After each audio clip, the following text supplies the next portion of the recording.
वादा कर रहे हैं कि अच्छा उम्मीदवार का इंशाअल्लाह हम कोशिश करेंगे कि किशनगंज से दिया जाए। अख्तरुल ईमान साहब ने भी अभी इस बारे में बात कही है। मेरी आप तमाम से गुजारिश है।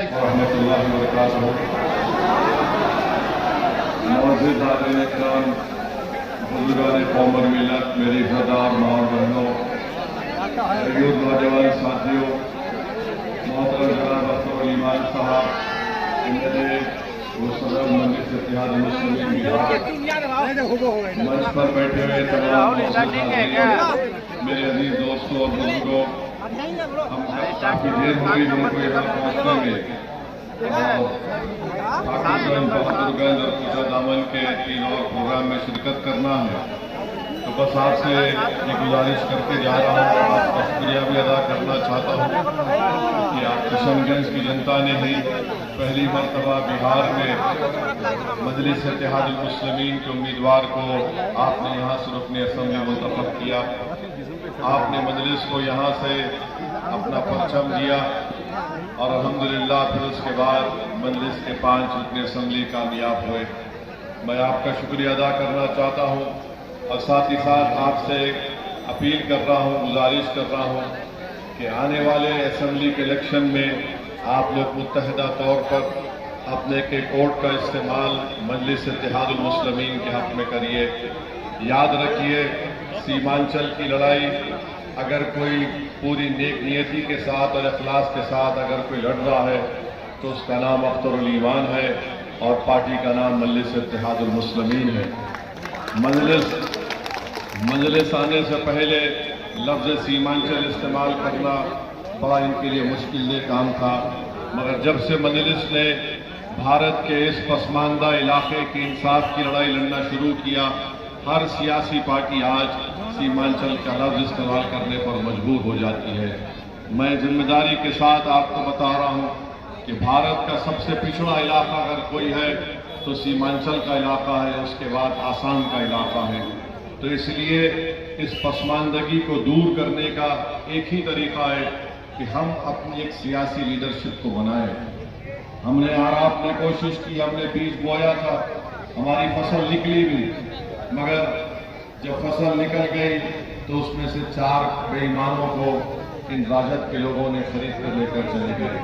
मगर मुझे यकीन है कि दोबारा इंशाअल्लाह ताला मजलिस के विधायक, मजलिस के एमएलए बनेंगे और दुनिया का कोई जालिम, दुनिया का कोई फिरौन, दुनिया का कोई नमरूद, दुनिया का कोई यजीद इंशाअल्लाह ताला हमारे पार्टी के कामयाब अराकीन असेंबली को हाथ तक नहीं लगा सकेगा।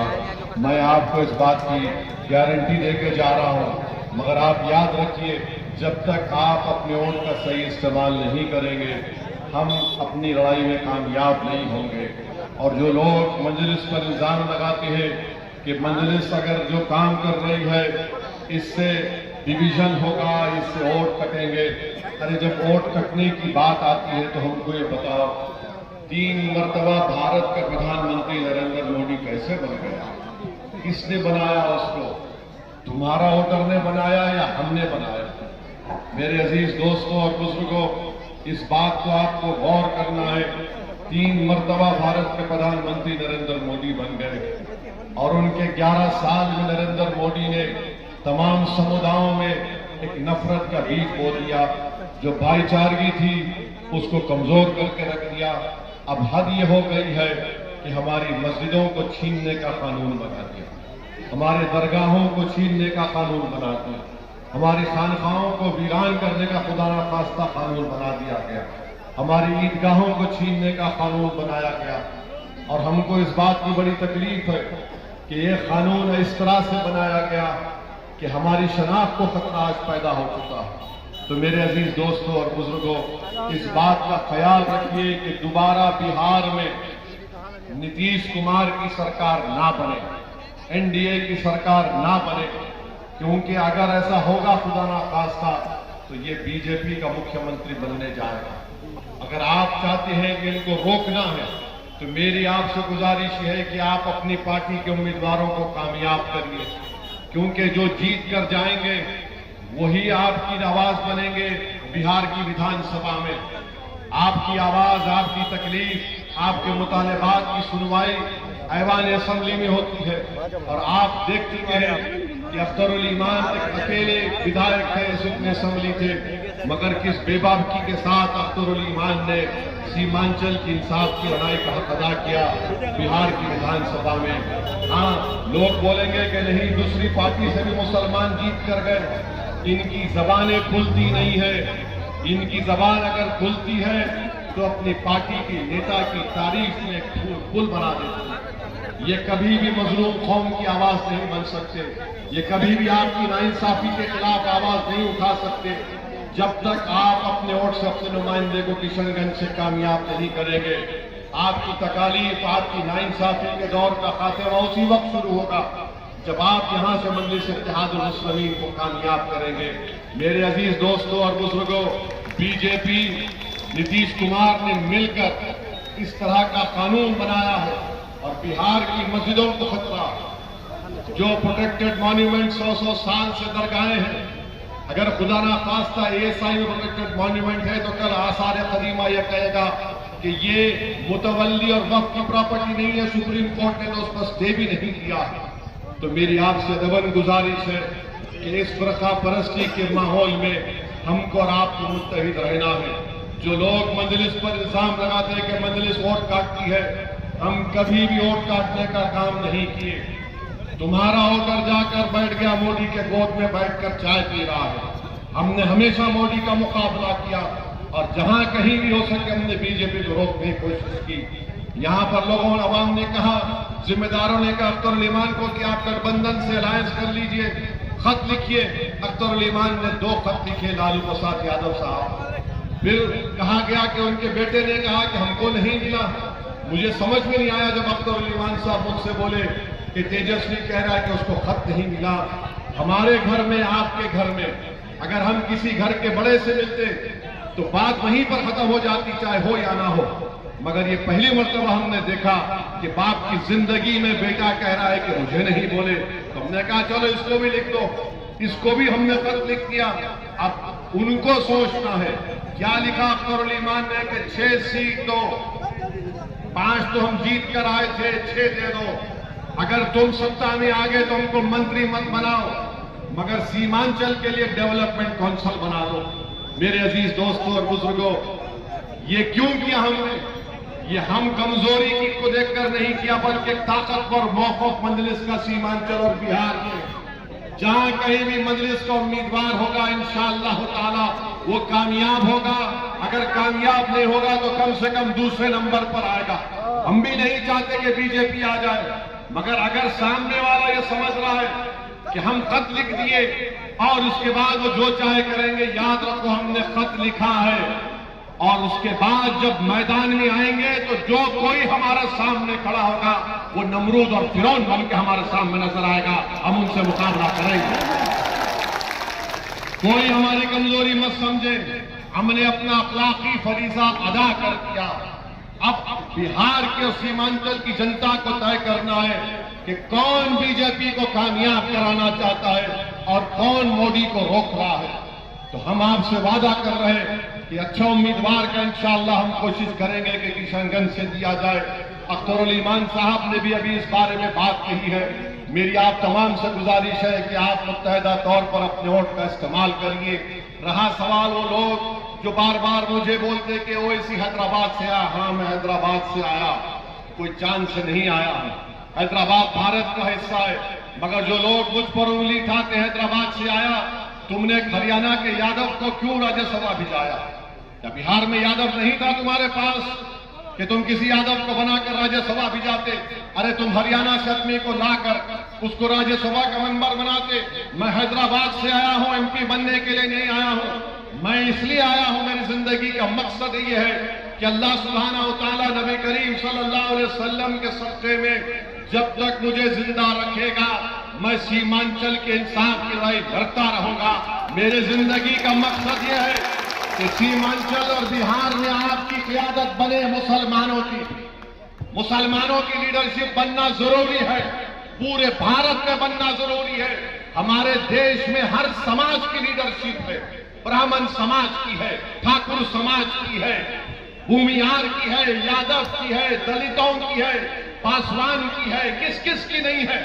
अगर किसी की सियासी लीडरशिप नहीं है तो मुसलमानों की नहीं है। और जब कोई सियासी मुसलमानों की लीडरशिप बनाने की बात वैसी करता है तो सब कहते हैं कि नहीं नहीं ये हो जाएगा, ना हो जाएगा। अरे कुछ नहीं होगा, अच्छा होगा, देश मजबूत होगा, बिहार मजबूत होगा, सीमांचल में खुशहाली आएगी।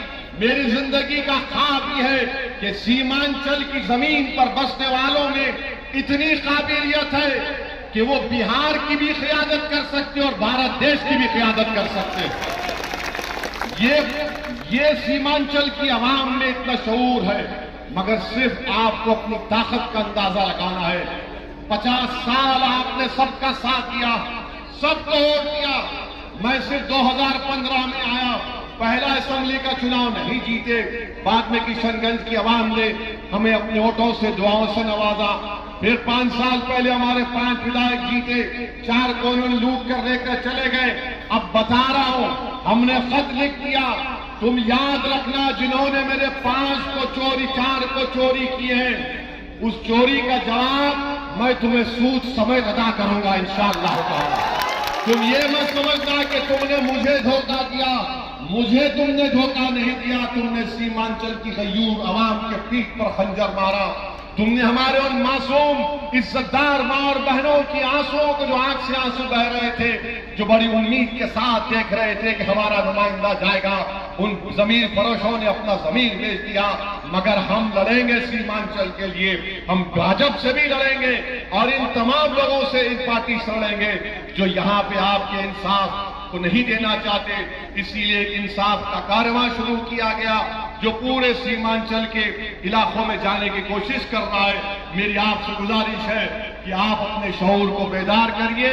और मुझे समझ में नहीं आ रहा है कि जितने मीडिया वाले मुझसे आकर सवाल कर रहे हैं कि हर जगह पर लोग आई लव मोहम्मद सल्लल्लाहु अलैहि वसल्लम लिख रहे हैं। क्या गुनाह किया हमने? क्या हम नहीं बोलेंगे कि हम मोहम्मद सल्लल्लाहु अलैहि वसल्लम से मोहब्बत करते हैं? ये हमारा ईमान है।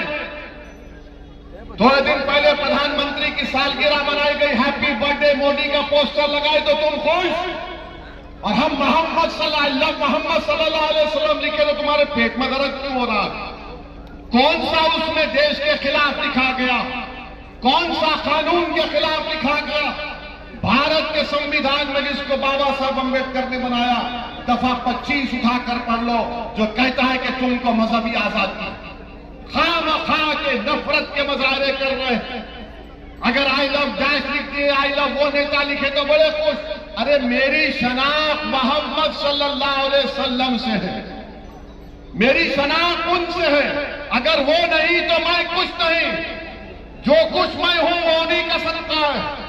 तो मेरे अजीज दोस्तों और बुजुर्गों, हमको इस बात समझना है, ये लोग हर चीज डरा रहे नहीं, ये नहीं कर सकते, वो नहीं कर सकते।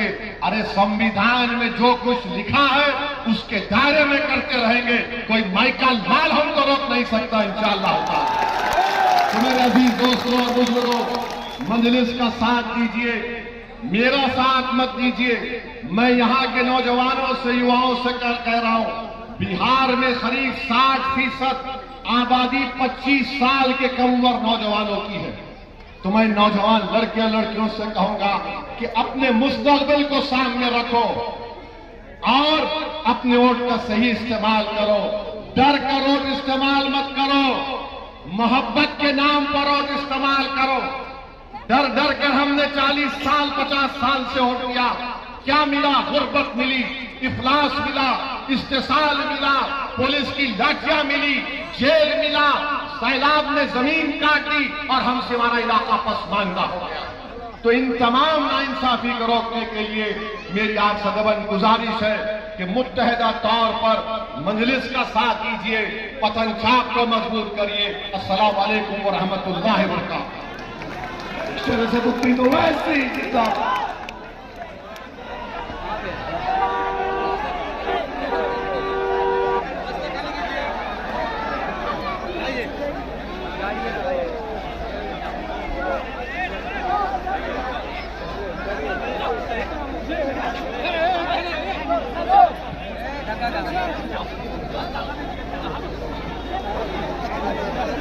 Thank you.